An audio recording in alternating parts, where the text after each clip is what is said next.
before. You know, if Jomo's not there, then we'll get things started in terms can of begin. introduction and hand it off to you. So, Sure. Okay, cool. So we'll just wait for 2 more minutes, folks. Thank you.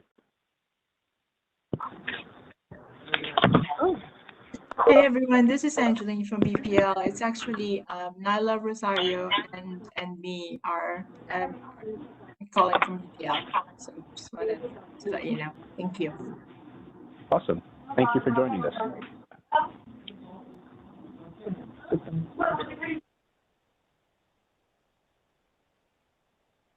And for those call-in users on the line, if you would like to mute or unmute yourself, you do that with *6.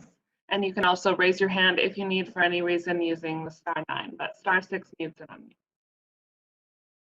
Carl Henry, just wanted to ask, do you have our presentation or do I need to share my screen for the presentation? So Mark, I currently do not have your presentation, so it would be great if when you do start off, if you could share your screen. Okay.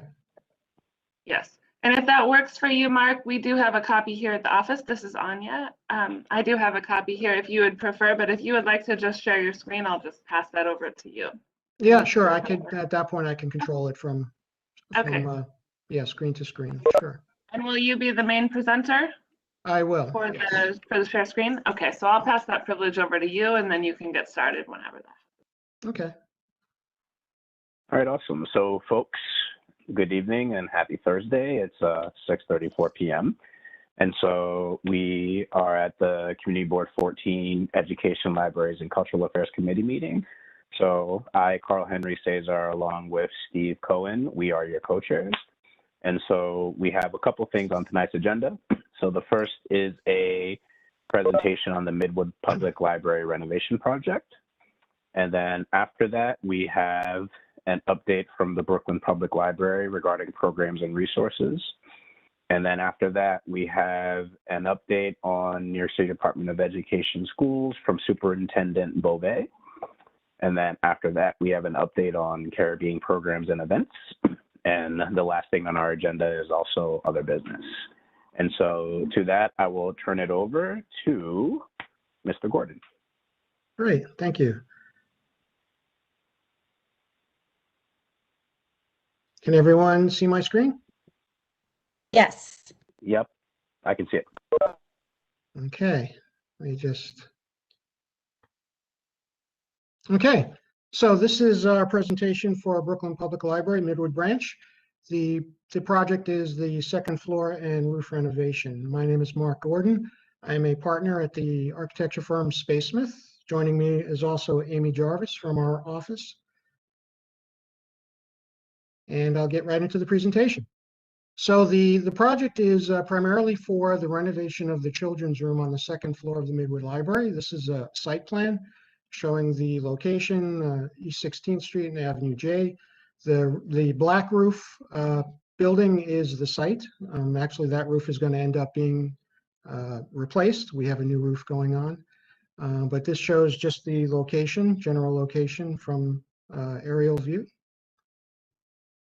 And just a little background, the library was built in the 1950s. I believe it was 1953, and it was renovated in the 1990s. I believe that renovation was from 1994.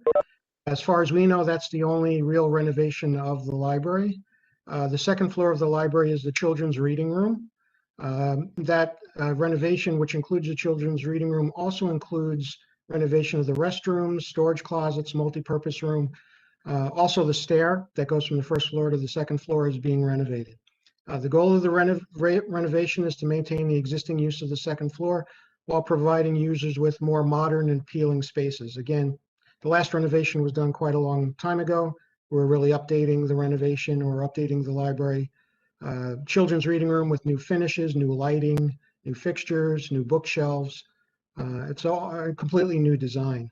The renovation will include also the BMS system, which is the building management system, and some MEP systems, which includes heating, ventilation, and air conditioning. There are currently 2 skylights in the back stacks of the first floor, which have leaked over the years. We're going to be taking those out. That was requested by BPL, and that'll be roofed over. Those Skylights are over the book stacks, so they're not really over seating. They don't benefit people basically sitting at tables reading. So they feel that that can be replaced. And it will also help with maintenance because we won't have those leaks anymore. Right now, we're in the construction document phase of the project. Project was presented to Brooklyn Public Library and approved to move into the construction document phase. So the general schedule is we're looking to issue for a building permit this summer, 2021. It'll probably go out to bid after the bid process from the DDC in the fall of 2022. We anticipate construction start.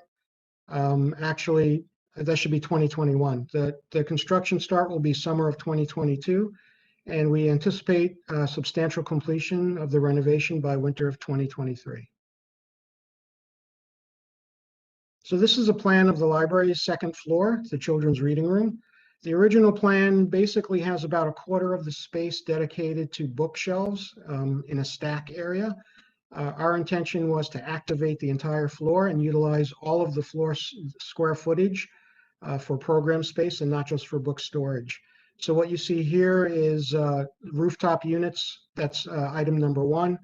That area is actually the roof of the first floor. And then what you see below that is the floor plan of the second floor. So we're looking at 2 different levels here. We are going to replace the existing rooftop units. 2 of those units are actually on the lower first floor roof. And then there's another unit which is on the second floor roof, which is somewhat visible from the street. That's being completely removed. And the new mechanical design is going to have all of the units on the first floor roof, which is not visible from the street. The reading room area, which is where the existing stacks are, is being renovated, and those stacks are being removed as part of the renovation. So again, we're trying to basically activate the entire library, and our design is taking off of the curved wall that you see towards the bottom right of the plan. That's an existing curved wall. Our design for some of the book stacks, the book storage, includes a curved bookshelf. All the bookshelves in the library are going to be on the second floor are going to be replaced with new bookshelves. There'll be a new circulation desk, and item number 3, which is the multi-purpose room, will also be part of the renovation. That room is going to be used for a number of different things like community meetings. It's also kind of a place for the kids to go to lie down. We're providing a sink in there, so they do some arts and crafts. There's a cleanup area. The restrooms are also being renovated. We're providing fully ADA accessible restroom, which they currently do not have on the second floor. And finally, we're renovating the stairs. Stairs are terrazzo. They're cracked. They're kind of coming apart, so that'll be part of the renovation also. This is the roof of the second floor, and as you see, item number 7 and the photo is the existing cooling tower that's on top of that roof. As I mentioned earlier, that will actually be removed, so that will no longer be seen from the street. All of the mechanical units will be on the first floor roof, which is actually behind the second floor and not visible from the street. We're also providing some new guardrail protection on the roof because the parapets are essentially kind of low. So for maintenance people, we're providing fall protection. This is a rendering of the library renovation, basically from the circulation desk area, looking into the bulk of the library area. As I mentioned, this will all be new finishes, new lighting, new ceilings, new bookshelves, and new furniture. Essentially, we're looking into the toddler area, which is provided with soft cushioned furniture and some throw rugs. The floor throughout is actually going to be a rubberized floor. It's basically easy to clean up, easy to fix if there's a spill or there's damage. On the left, you see the existing elevator. We're cladding the elevator in new ceramic tile. And we also have the ceiling following the design language of the curve, which we introduced with the bookcases. We brought that up through the ceiling. We're providing a wood ceiling with some downlighting and also acoustical tile ceiling. This is a view of the multi-purpose room with some new storage. This will have some flexible furniture. This furniture can actually be stacked, so the chairs can be stacked, the tables can be folded and stacked, and the space can be used for different purposes. The storage area, which is currently just open shelving, it looks kind of messy with all the children's toys and different objects. So we're providing closed cabinet storage, as well as another storage room that's not in this view that will also accommodate some of the storage. We're bringing the wood ceiling into this area also, just to bring a little bit of warmth into the space. And the fixed seating that you see on the sides by the windows, the bench seating will also have storage within those bench seats for additional area of storage. So we're increasing the amount of storage that the BPL currently has. Jomo Blackman is the outreach coordinator for this project. The project, as you know, is being done through the Department of Design and Construction, and we're very happy to be moving forward with the project after a delay due to the COVID-19 problem. And we're moving forward now post haste and trying to get through our construction document phase so this project can be bid out. That's it. Thank you. We'll be happy to entertain any questions. So thank you very much for that presentation, Mark. And so I have two questions, and then after that, definitely open it up to attendees as well. So the first question I have is regarding the timeline. Towards the end of that particular piece of it, you had mentioned that the current projection milestone is substantial completion by summer 2023. And so just wanted some clarity in terms of what substantial completion meant.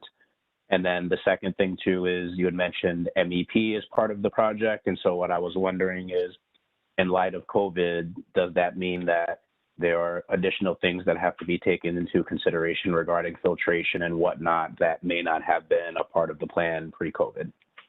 Oh, great questions. So the schedule is a little bit fluid. As we get through our construction document phase and some hurdles that we have, getting some approvals through the building department. We anticipate moving quickly. Once we get our construction documents completed, it'll go to the DDC for bidding. That bidding process usually takes some time. So depending on how long that takes through the DDC, we're anticipating that completion towards the end of 2023. So essentially the timeline is really contingent upon getting the bids back. DDC will negotiate the bids, pick a bidder, get all the paperwork that's required to bring the contractor on board, and at that point we can continue with the construction. As far as the accommodating things for the MEP systems for COVID, we have added things like MERV 13 filtration. So essentially the air conditioning system will have additional filtration to it. They're also looking into UV antimicrobial ultraviolet treatment of the airflow. So there were things that were actually added to the scope of the MEP work that may not have been part of the original scope of work. So that actually is being addressed as part of the documentation for the project. Hi, good afternoon, Thank you Mark. very much for that, Mark. I'm sorry, guys. This is Jomo Blackman from DDC. I'm sorry I'm late. I was having Hey, some Jomo, technical how are you? issues. I'm fine. I just want to let you guys know that any impact to the community, you'll definitely be notified. Any hindrance to vehicular traffic, pedestrian traffic, anything at all, please reach out to me, and I'll try to assist in any way I can. Got you. Thank you very much for that, Jomo. Really appreciate that. And so those were my questions. Thank you for answering them, Mark. And then Jomo, thank you for reiterating, the open dialogue between DDC and CB14 if there's any impact to the community, right? Are there any other attendees in this call who have questions for, either Mr. Gordon or Jomo regarding this project for the renovation of the library? Sean's hand is up. Yeah, Sean, your hand is up. Do you have another question? Or just a quick housekeeping question. I just want to make sure it's okay that we post this this presentation on our website on our projects tab so that people can refer back to that. Of I course, would- not a problem at all. Yeah, I was going to say I would defer to Jomo. Since That's not a we- problem at all. Please do so. Thank you. We will then. Thank you very much. We'll be in touch, I'm sure. And a reminder for call-in users on the phone, if you would like to raise your hand and ask a question, you can press *9 to do so.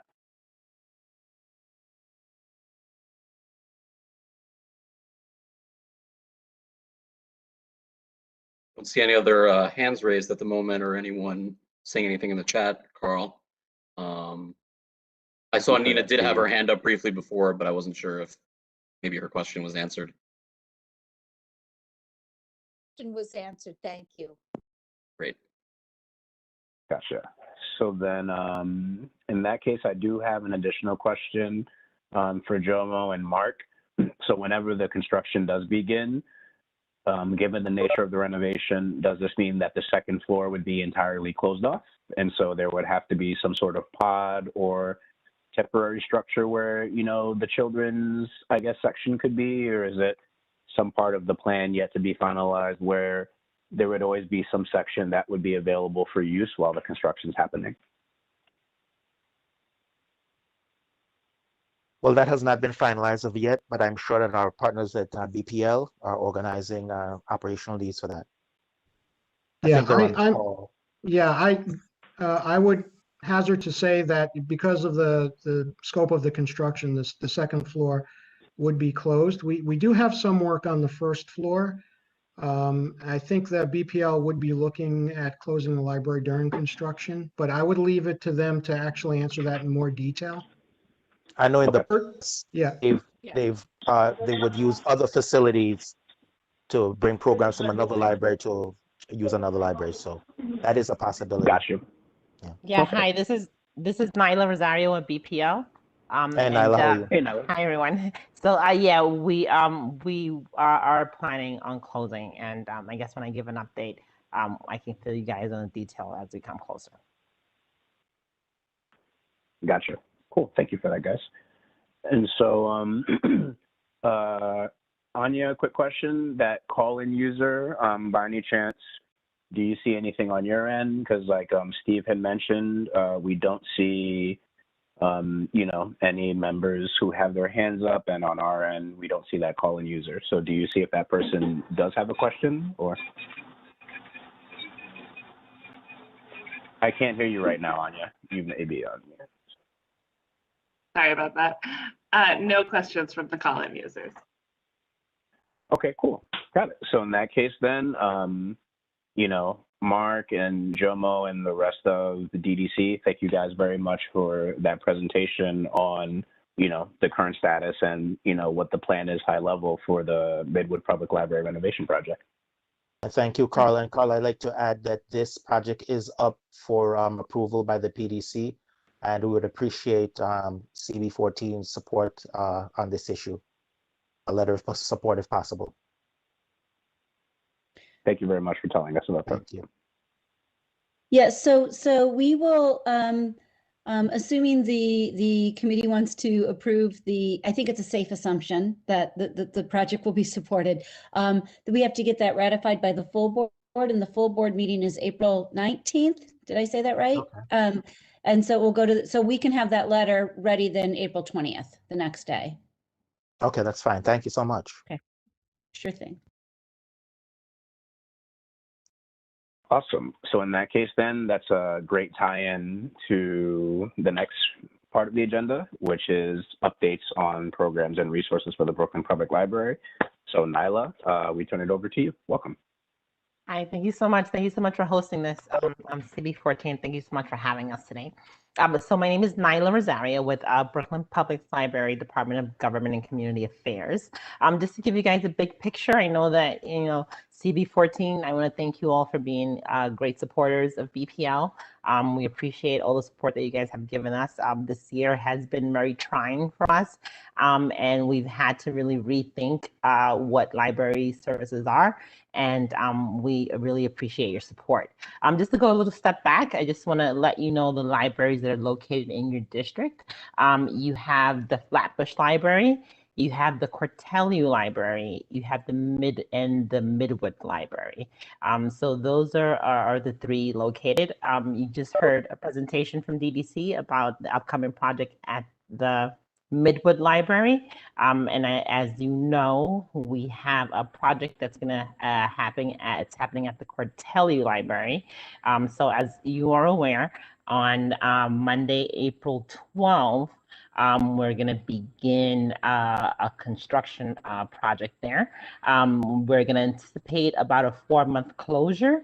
The scope of work is a new shelving, furniture, lighting, new wall painting in the main area.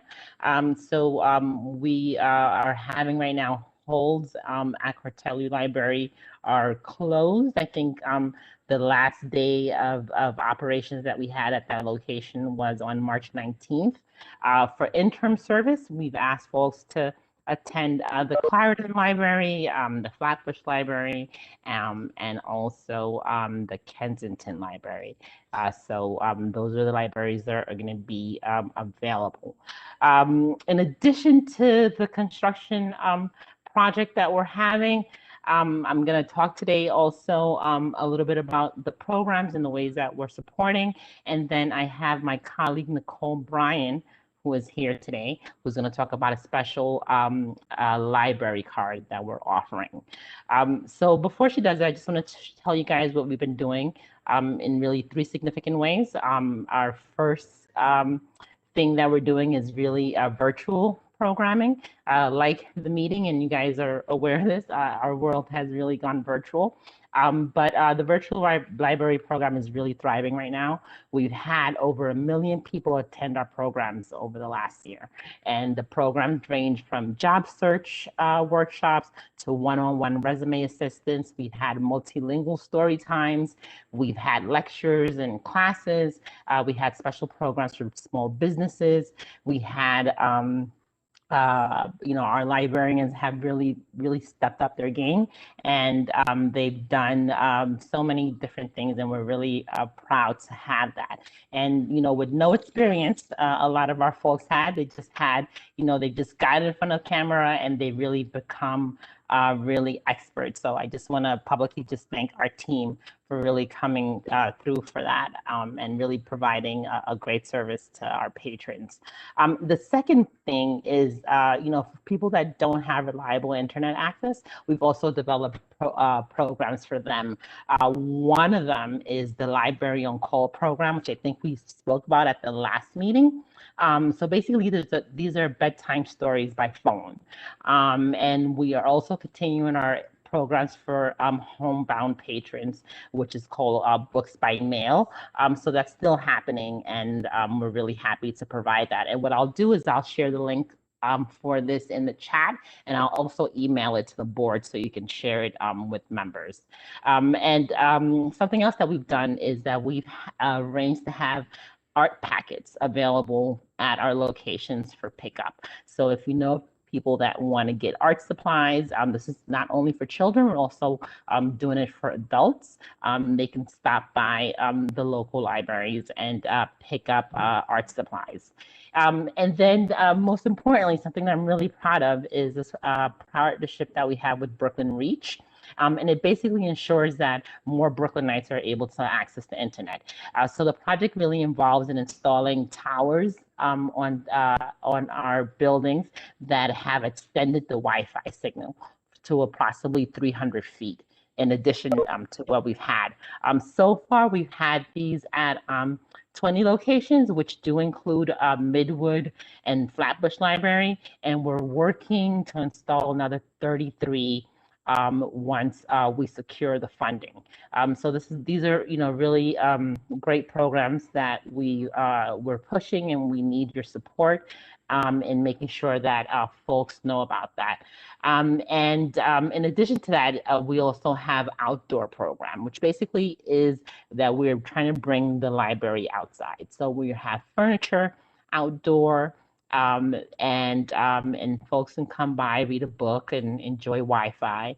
And in some cases, we're also planning outdoor lectures with our university open air program. We're also doing our Ask a Tech.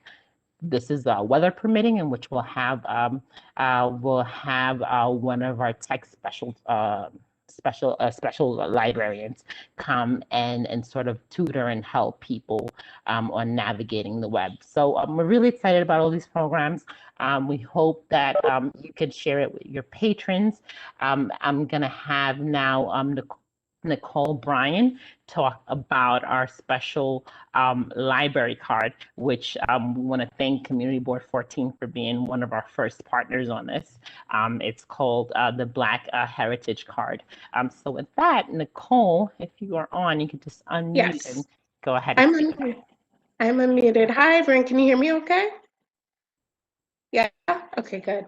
Hi, good evening, everyone. My name is Nicole Bryan. I am the branch manager of the Macon branch. And as Nyla said, we're super excited about this project. It's called the Black American Library Card, and it was in partnership with our wonderful community boards and our Brooklyn Borough president. The idea came out of Community Board 3's Parks, Arts, and Culture Committee, Wendy Robinson. She brought the idea to us to bring awareness to the African American Heritage Center that is located in my branch, the Macon branch, and how could we raise awareness to that center. And when she thought of an idea of having a limited edition library card there, we just thought about having it as a bigger scope. We brought it to some of the stakeholders and BPL, and we're super excited that we got buy-in from our administration to do it, and partnering with our wonderful community board. So this library card is to bring awareness to African American culture and history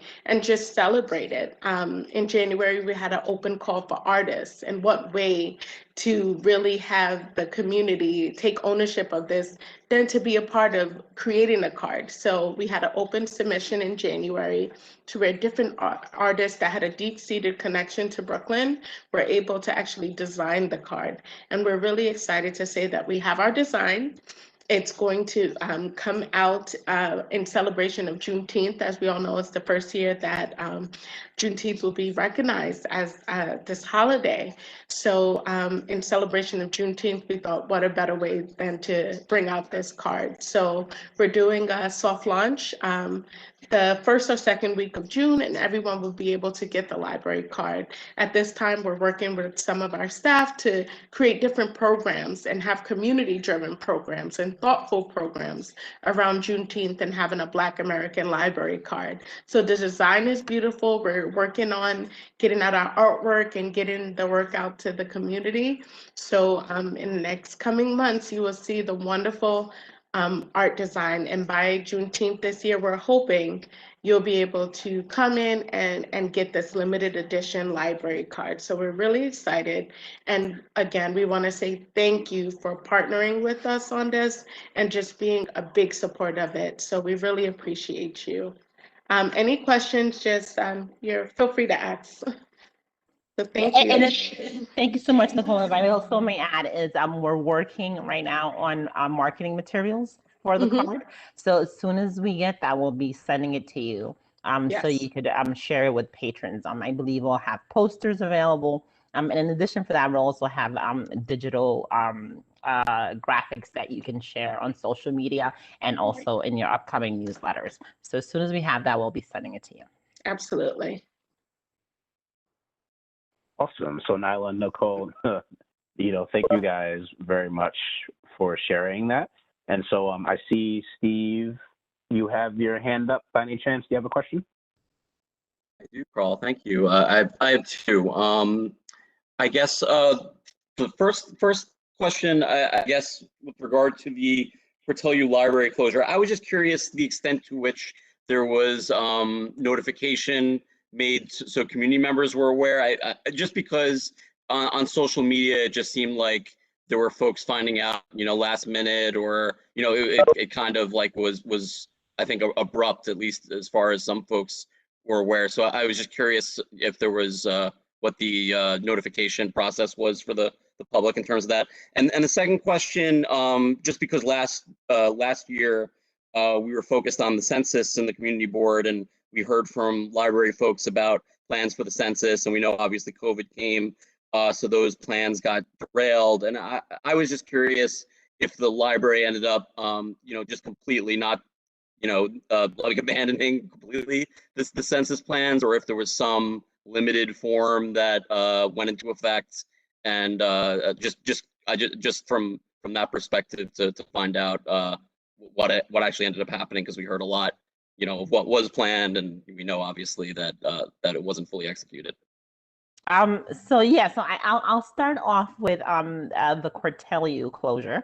According to the notes that we have here, we began sharing the information about the closure that around the end of February.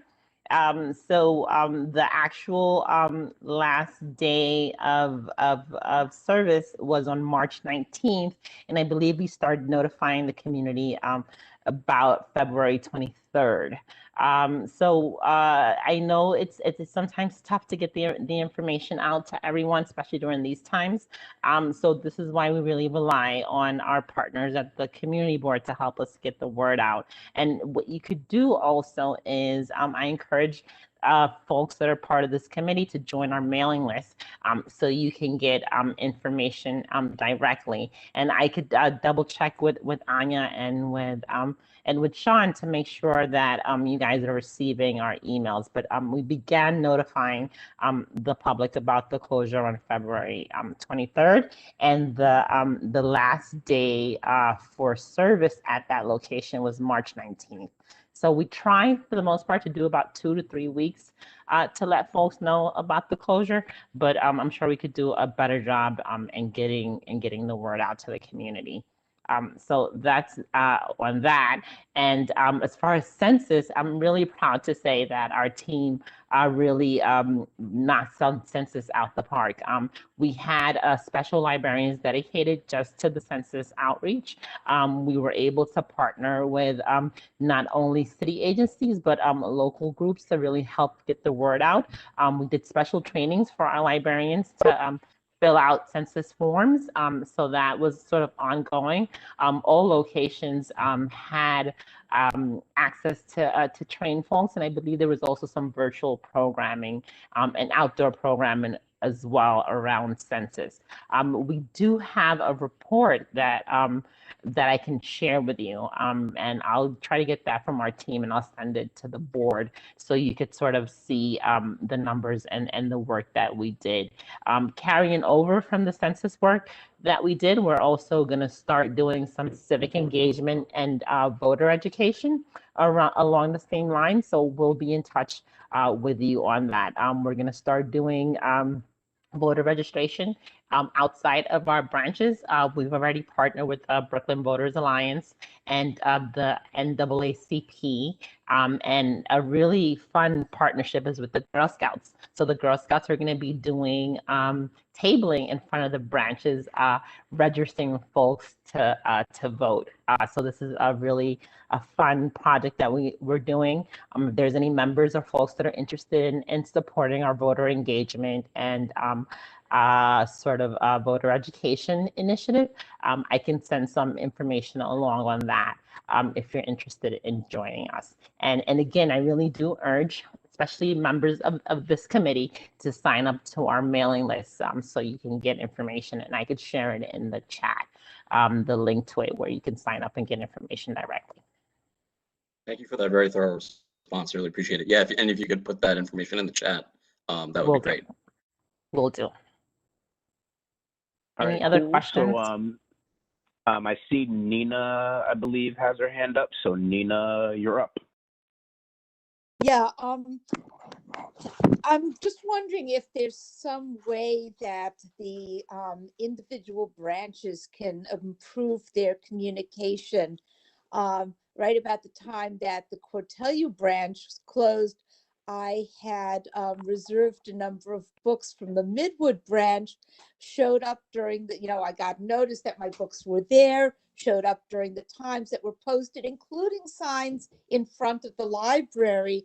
And along with a number of other community members, we found the gates locked, no information.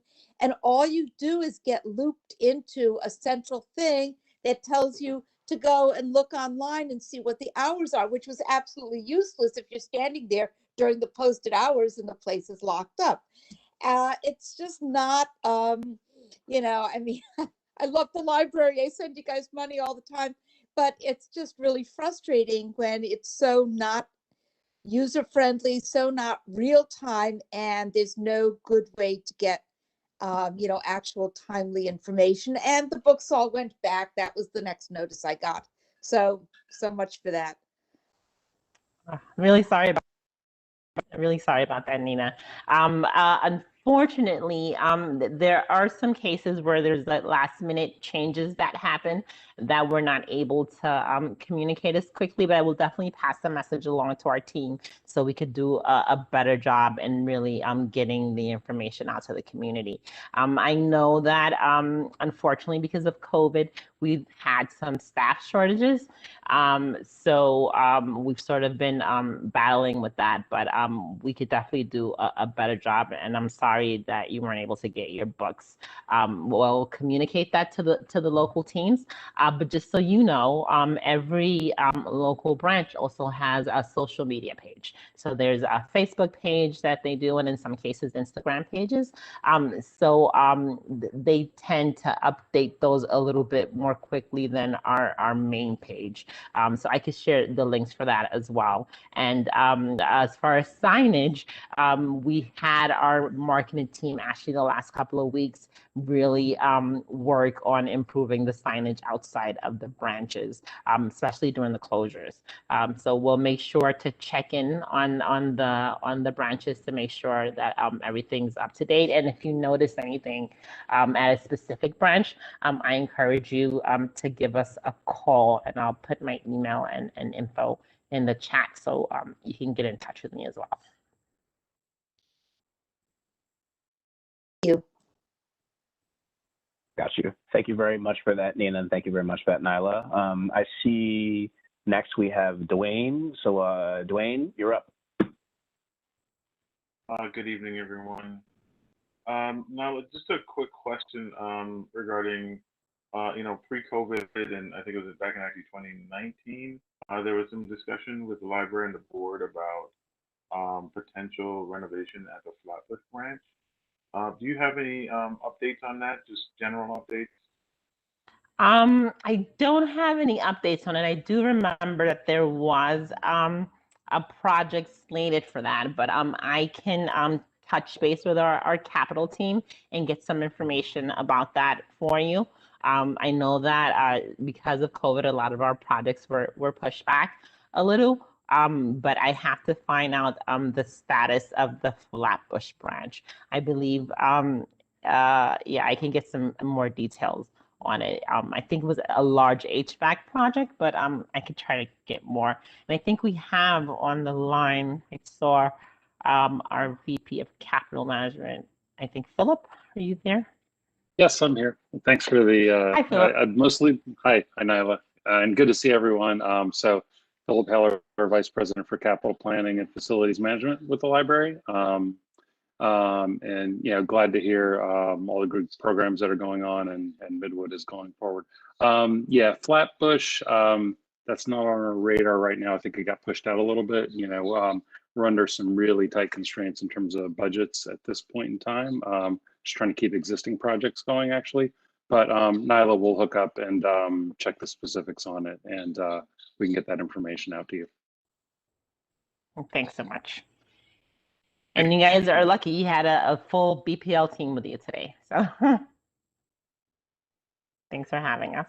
We appreciate it. It's nice to see Philip Heller back with a new hat on. We welcome him. Good to see you, Sean.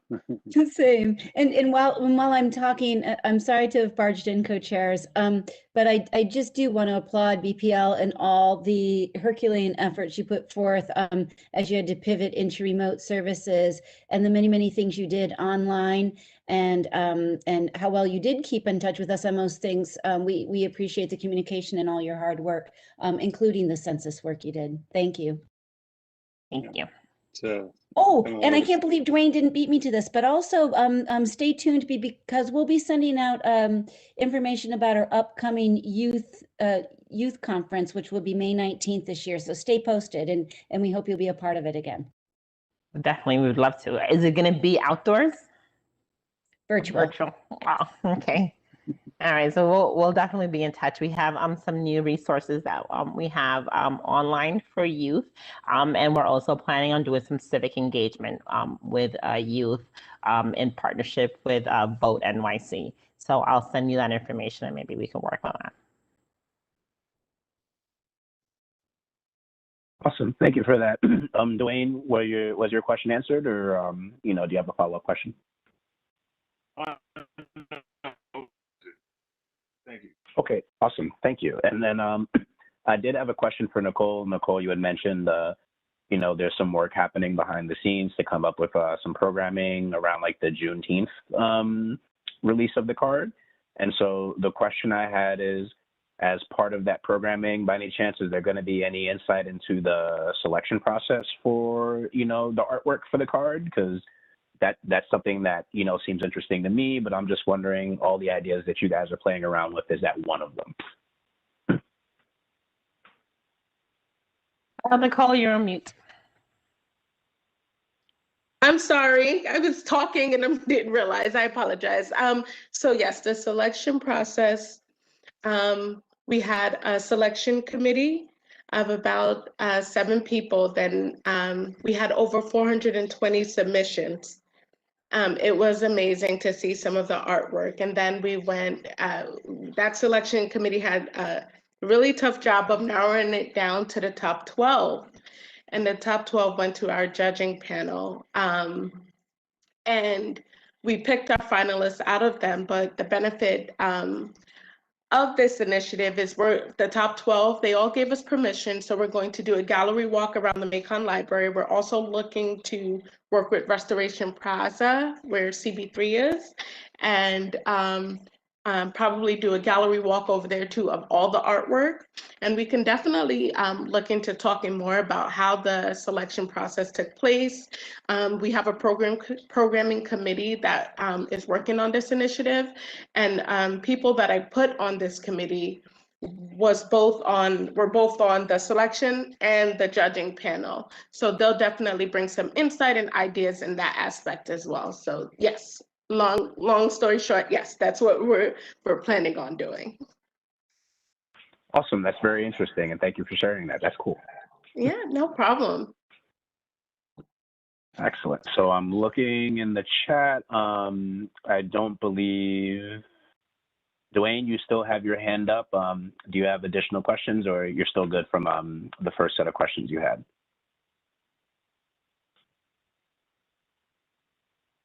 I'm good. I'm sorry about that. I'm mobile. That's okay. That's okay. Hey man, we're in the time of COVID, and so between mute and hands, we're always doing something. So that's fine. So in that case, if there's nothing else, then Nyla and Nicole, I thank you folks very much for your time and help as well, and Philip as well. And that means that we are done with this portion of the agenda in regards to updates on programs and resources from the Brooklyn Public Library. And so at this point, I will turn it over to Superintendent Beauvais within the New York City Department of Education and an update on them. Good evening. Good evening to you and to everyone, and thank you for everything you do. It really means a lot to all our families. So before I speak about DOE in general, I just want to say what wonderful stuff. Nalia, you mentioned such great stuff. So Ms. Rosario, if I could tap into you, maybe we could have a nice collaboration with our schools and all the great work that Brooklyn Public Library does. If that's okay, we'll make a contact, okay? Of course, we'd love to. I would love that. I really would, especially in the work that you mentioned with the civics education. We have a lot of schools that have really embarked on that because we have civics for all. So that's a nice collection. So I'm glad I joined. See, just for this, I made a nice connection. Thank you so much. I'm going to put my information in the chat for you. That's great. Thank you so much. So good evening, everyone. And from District 22, I send you greetings and hope that everyone is well. This has been a rocking and rolling year. It really has. Very difficult for our teachers, our administrators, our families, and most importantly for our students. But we're trying to really finish off the year as strong as possible. You know that there have been a lot of changes. And what I'll do is I'll try to summarize, if it's okay with you, more or less what the latest policies are. You know that in the midst of all of this, we have a new chancellor. And I fully believe, I happen to know Chancellor Porter, in that her dedication and her charge of really bringing equity to our system and to bring excellence is something that we really embrace.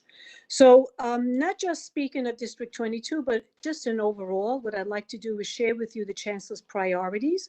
And they basically include finding out what our students have lost, if anything, in the sense of being in this digital world. Digital, as you know, means so different things to different populations. And we have to make sure that we have an information and understanding of where each child is at this point, especially since our chancellor has said the hopes for reopening next school year. Can't believe it's already 21-22. Before you turn around, we will have September right at our feet. Another of the chancellor's priorities is to expand the parent university.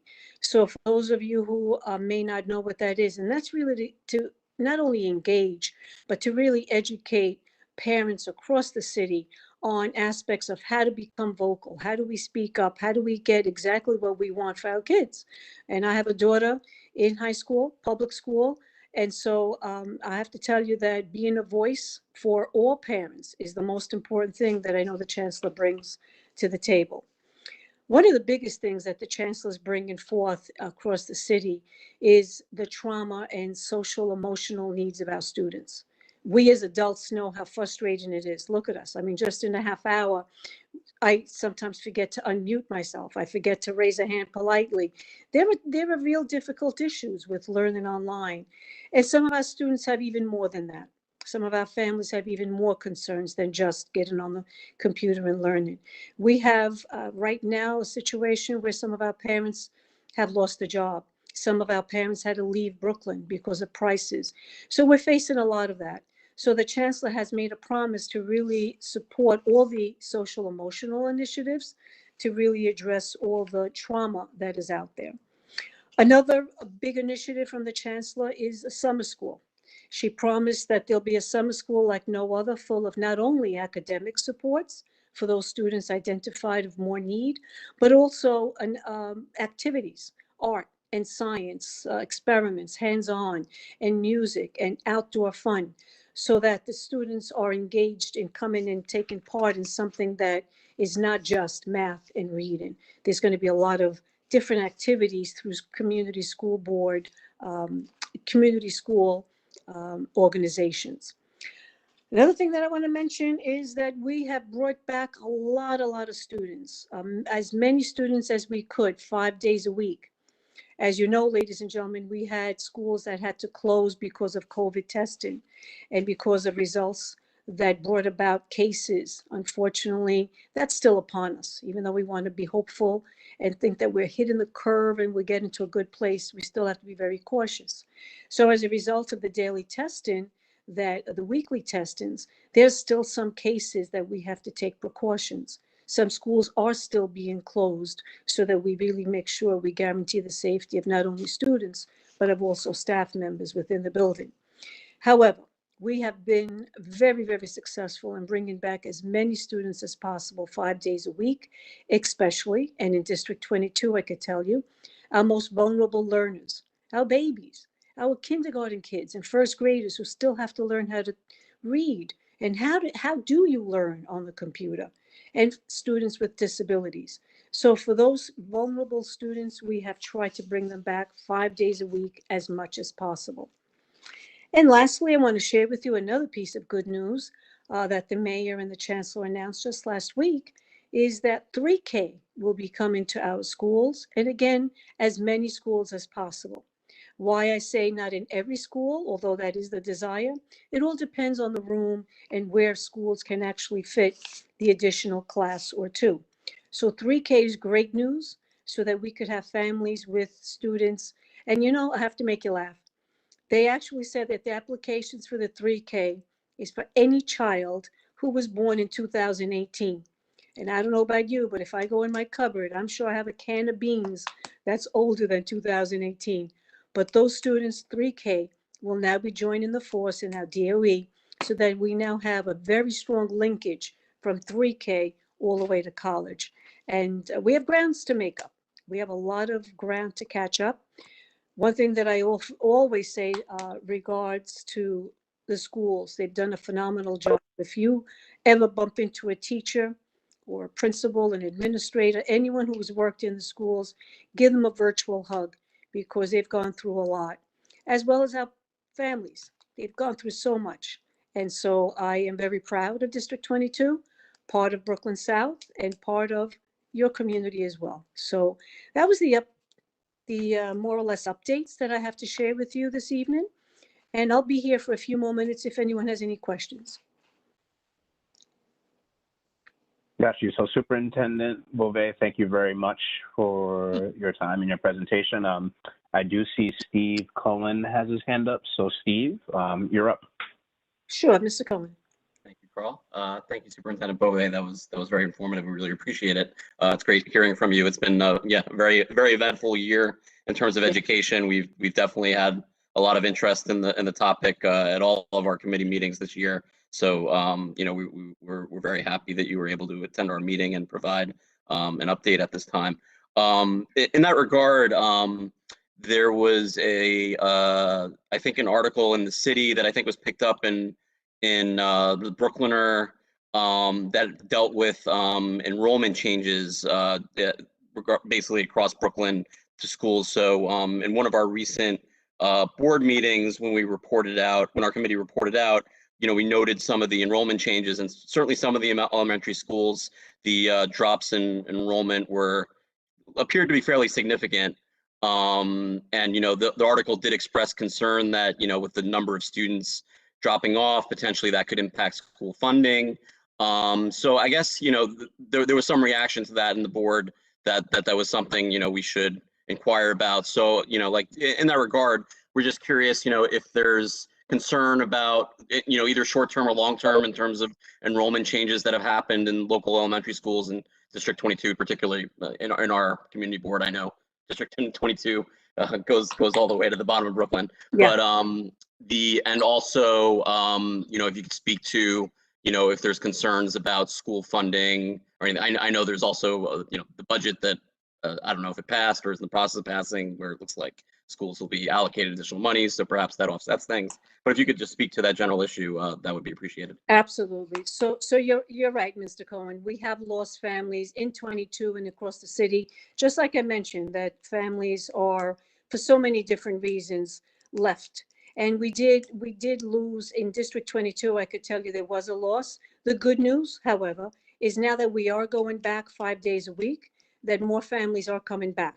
So I remain hopeful that with the advent of reopening the school in September, hopefully as normal as possible.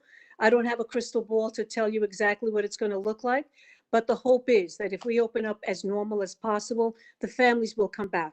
Because as I did a study in District 22, I noticed that some families did leave, they left the city and they went elsewhere, south or what have you.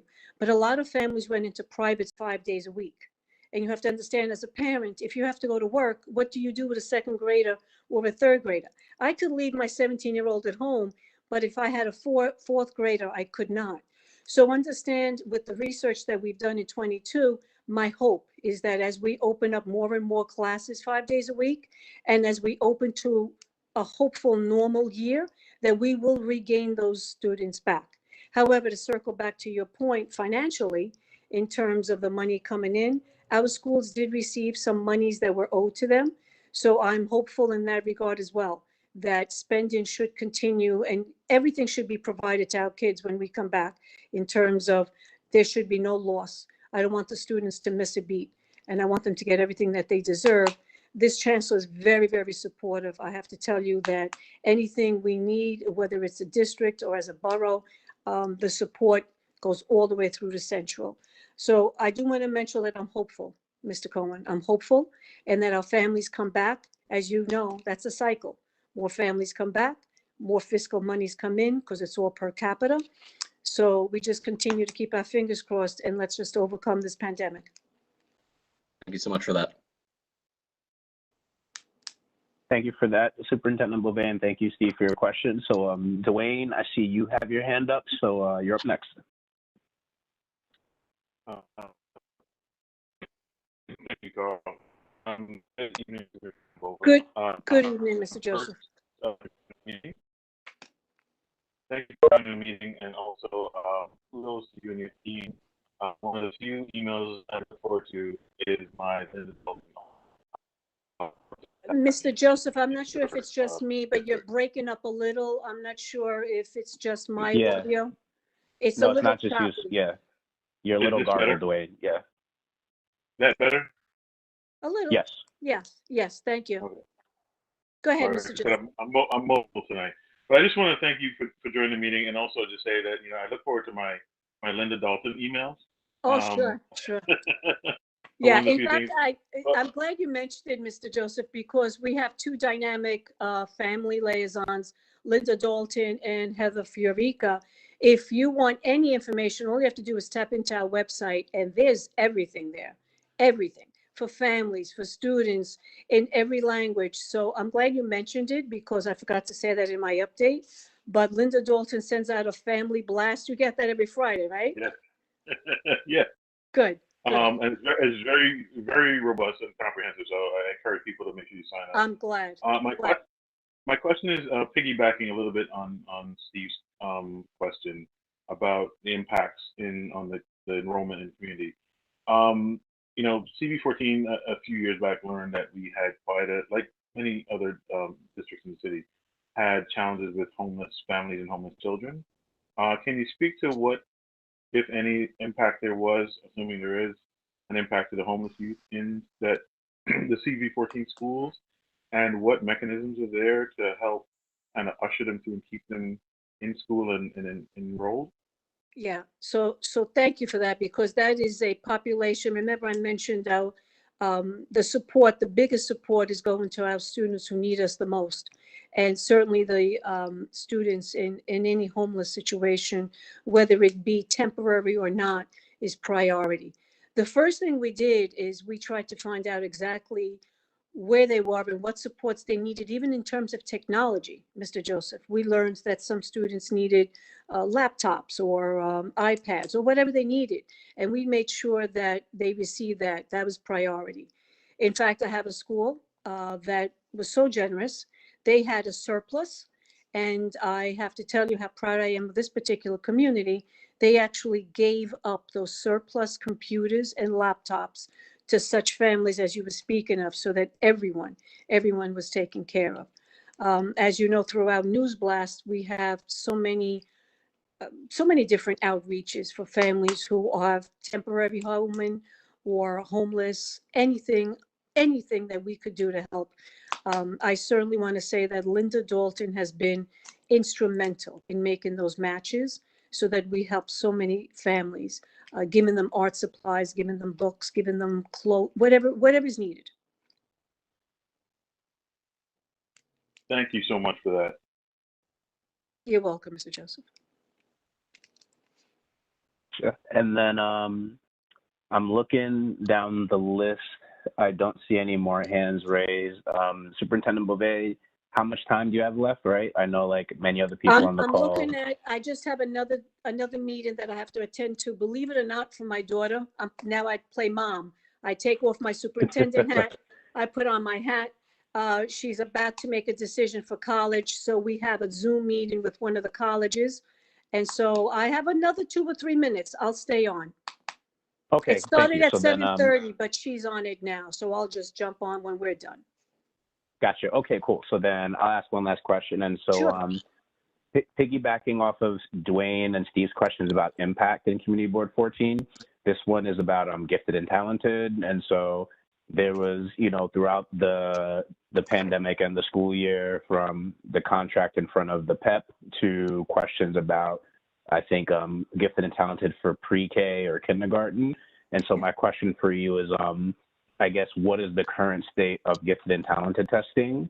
in regards to CB14? And do you know if that's going to be the future state or if there are still conversations about what that would look like? So I know that currently that is the state. The process is going on. In fact, families who have children born in 2016 and live in New York City can participate in the G&T admissions. The deadline's tomorrow. So how timely is it that we're reminding everyone? The deadline is tomorrow. You can express a form if you are interested in kindergarten G&T.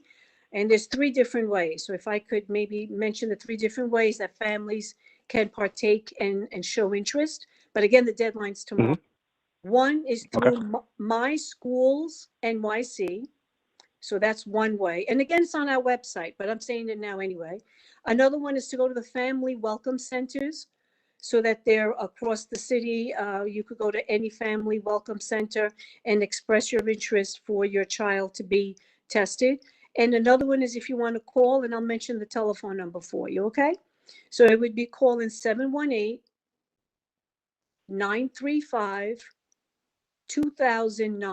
2009. And you could submit a form to express interest in the kindergarten G&T. Okay? But Okay. again, Thank you very much how for that. timely is this? The deadline's tomorrow. Okay? That's true. Thank you very much for your time, Superintendent Beauvais. I want to Really thank appreciate it. all of you. I want to thank all of you for everything you do. And if Ms. Caesar is still on the, Ms. Rosario is still on the phone, I would love to have a collaboration with our schools and your establishment. Okay? She is not, but we'll make sure that we connect the 2 of I you because I appreciate love that. when collaborations happen at CB14. Yes, So I we'll would love connect that. Thank Thank you. you. Ms. Campbell. Thank you, Thank Superintendent. you, everybody. Stay well. Please stay safe. Thank you all. Bye-bye. Thank you. Thank you very much. Bye-bye. Bye-bye. So then on that note, folks, I turn it over to my co-chair, Steve Cohen. Thank you, Carl. And it's an exciting night for the Education, Libraries, and Cultural Affairs Committee because, among other reasons, this is our first meeting of the year where we address all 3 of our topics. You've heard libraries, you've heard education, so now we get to the cultural affairs. And in that regard, next up to speak is Shelley Worrell, who's the founder of Caribbean, who's going to update us on Caribbean's programs and events. So Mr. Worrell, if you want to take it away and let us know about your group and what's upcoming. Excellent. Can everyone hear me? Yeah, we can hear you. Excellent. So I put together a presentation based on, sort of like where we have been over the last year, which is really, we doubled down on the community here in Flatbush. So for those of you who've not met me before, my name is Shelley Worrell. I'm the founder of Caribbean and also a Flatbush native. So I've been living here most of my life, I would say 99% of my life. You all may also remember for over 2 years, I was leading Caribbean partners at the US Census Bureau.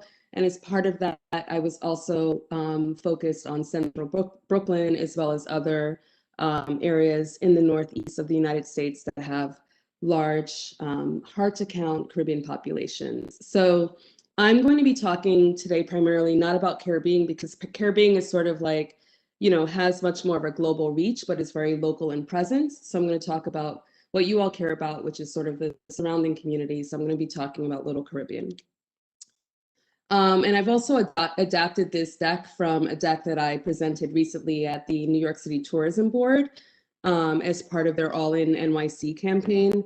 But I thought it was really important to note that, 22% of New Yorkers are Black, and only 2% of businesses are Black owned.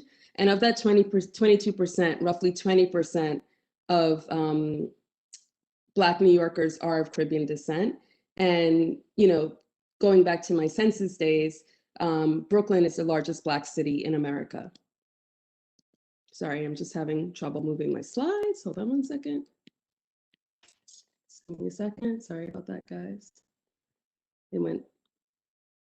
So what is the Little Caribbean? A lot of you may not have heard about it before, but it's a very hyper-local initiative that's designed to promote the food, culture, and heritage of Caribbean Americans, specifically in Flatbush and East Flatbush.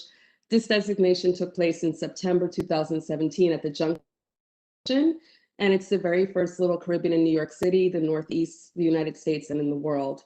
I think as I was thinking about this presentation today, I thought it was important to note that we're creating a model that's already being replicated in other boroughs and around the world.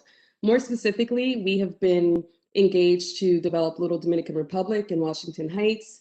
We also are collaborating with Little Guyana in Queens. I have a call after this with Little Jamaica in Toronto because they're studying us as a model for as they sort of spearhead this Little Jamaica. And then also we've talked to city planners and placemakers in New Jersey who have been looking at our tours specifically as, again, a model for community development, community and economic development. I don't think I have to tell you all too much about, Flatbush being one of Brooklyn's original towns, but since the 1960s, largely a very diverse Afro-Caribbean community has been settled here. So immigrants from Barbados, Grenada, Guyana, Haiti, Jamaica, Panama, and Trinidad have made this home. Even, a lot of the people from BPL, I heard a lot of Caribbean accents earlier in the presentation. And what I think is unique here is that, unlike Toronto, who's designating a Little Jamaica, or in Guyana, in Richmond Hill, where they have a Little Guyana, or in Washington Heights, a Little Dominican Republic, here, the data shows that we do have a large and diverse Caribbean community. And I'm sure a lot of you as residents know that from your neighbors, but also you can, just take a walk on the corridors and you'll see it represented in the small businesses, in the storefronts, and in the food.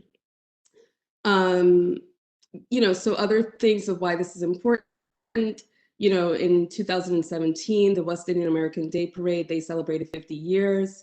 We've received community and stakeholder support from international and domestic and local organizations. So the Caribbean Tourism Organization, New York City and Company. I'm happy to report I was recently named to their board of directors. New York City Small Business Services, we just received a strategic impact grant to support our work in Little Caribbean, more specifically on Nostrand Avenue as well as on Church Avenue, BP Adams, local bids, small businesses, and of course, residents. As part of this initiative, we've increased a lot of visitations. So our tours and our programs see international, domestic, and local visitors. So most recently, we hosted our 4th annual Caribbean-themed holiday market in Prospect Park.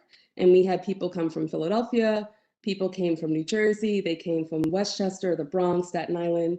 And on tours, we've seen people from Switzerland, from Canada, from France. So, this is data that we actually have that's concrete.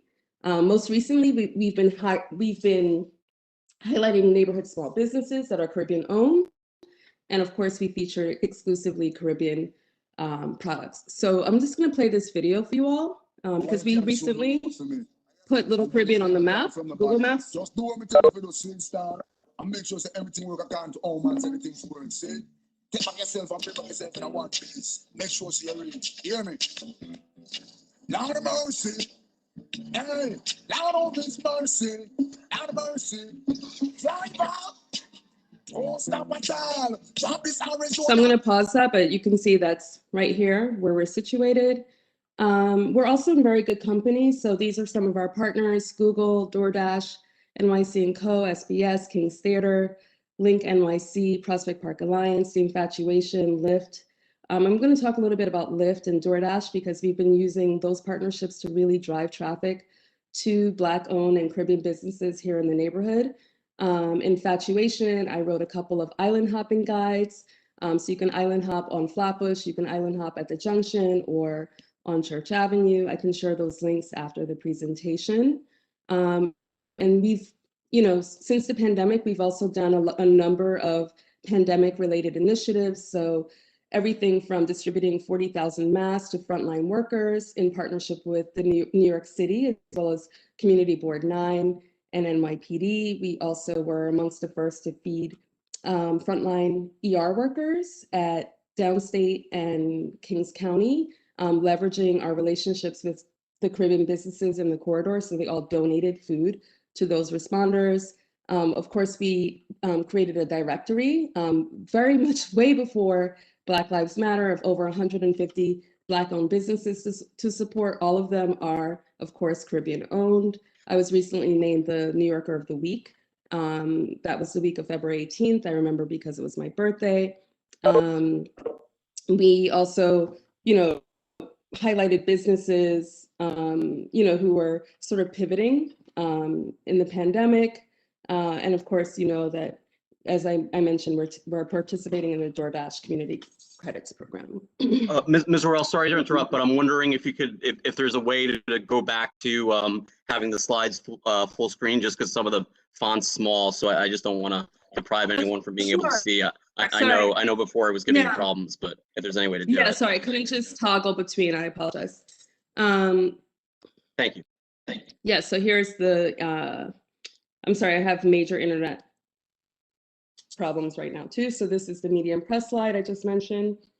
Here's the initial map. You can find this on littlecaribbean.nyc, but it sort of shows you the corridors on Flatbush, on Nostrand, as well as across Church Avenue.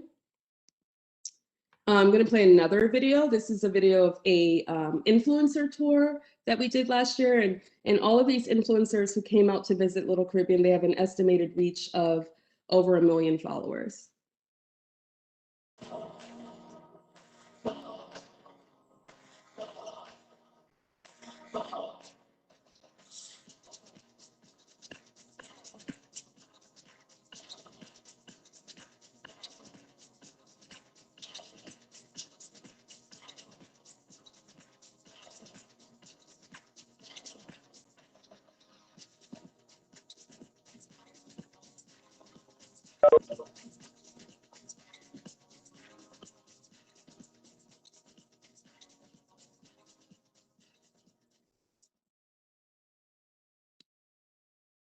Oops, sorry. Sorry, I didn't mean that. I apologize. Of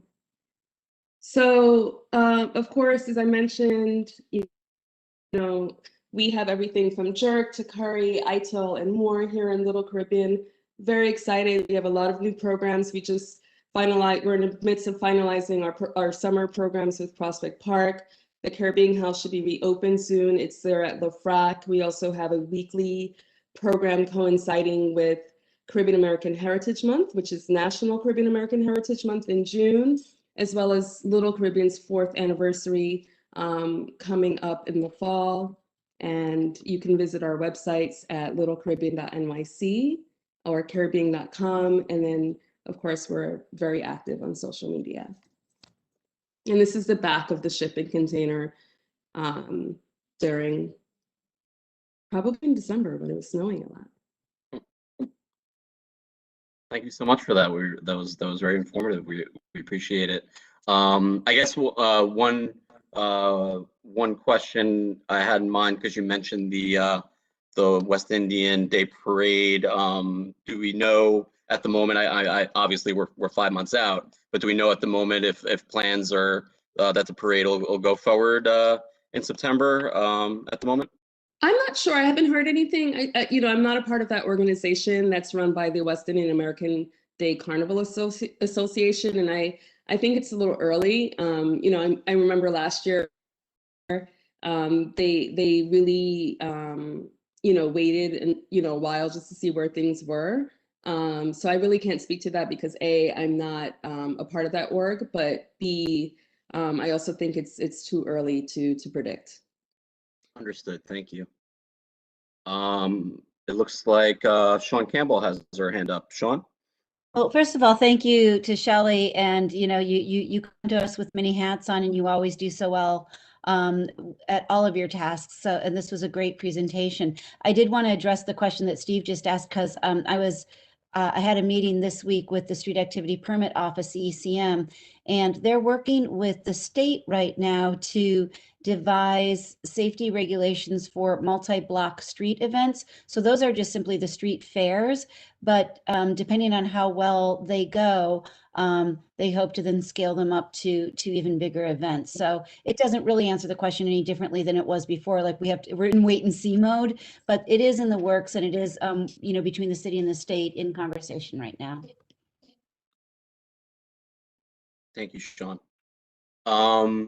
Any other questions for Ms. Worrell from any of our committee members or board members or the public? I don't see any hands up.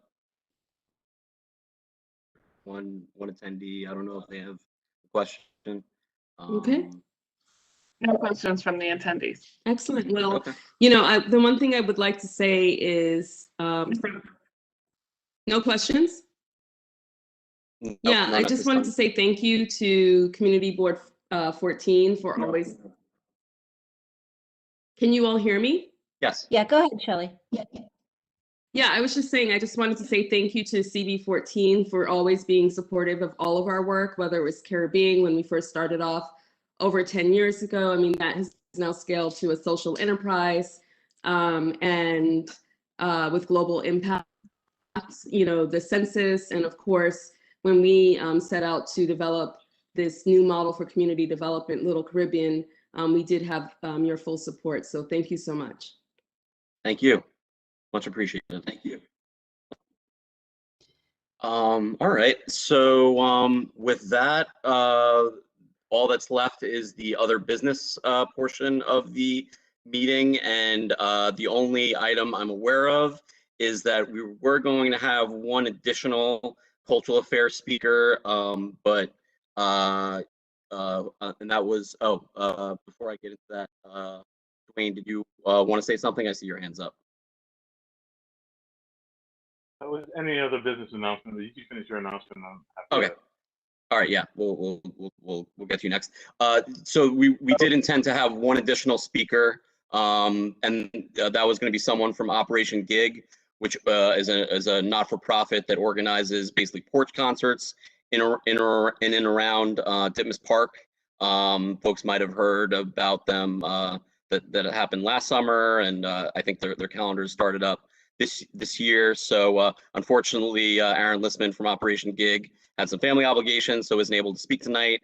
I did invite him to share with us any information to potentially report to the full board when we provide our update from the meeting, or alternatively to come to the public comment period at the next full board meeting. But otherwise, I think that was it for our agenda. So with that, Dwayne, go for it.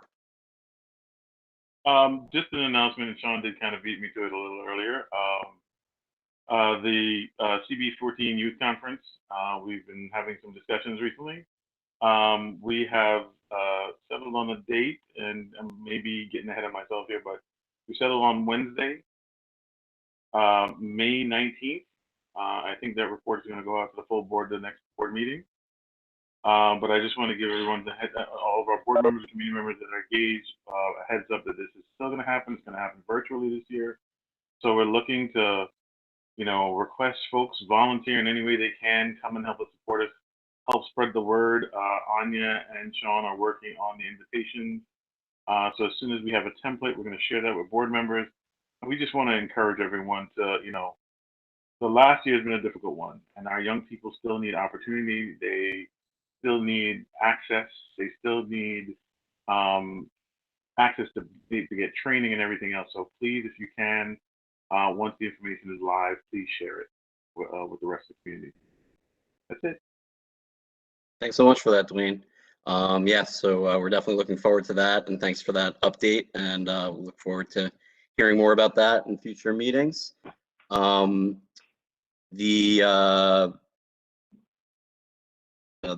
a comment. Okay, I don't think this is. I need to say anything about this. But I think with that, that's it for today. Thanks everyone. I know it was a packed agenda. Steve, yeah, go for it, Carl. Yeah, just one thing. So just one quick thing, just a procedural, dot I cross T kind of thing. For people who are currently in attendance, is there any objection to this committee saying that yes, we are completely in agreement with the Midwood Library project renovation? Hearing none. So I'm gonna go with hearing none. That means that there are none. Okay. Thanks for the procedural point, Carl. We had such a packed agenda that it was easy to lose track of things. So thank you for the reminder. With that, we appreciate everyone's attendance. Thanks so much for hanging out for a packed meeting, and we'll see you all at the next one. Thank you to the co-chairs for running it so well, and to you, Steve, for doing double duty this week. Thanks, everyone. Have a real good night. Thanks, Sean. Thanks, Carl. Thanks, all. Take care. Excellent meeting. Well done. Good night. Thank you so much. Thank you. Good night. Thanks, Anya.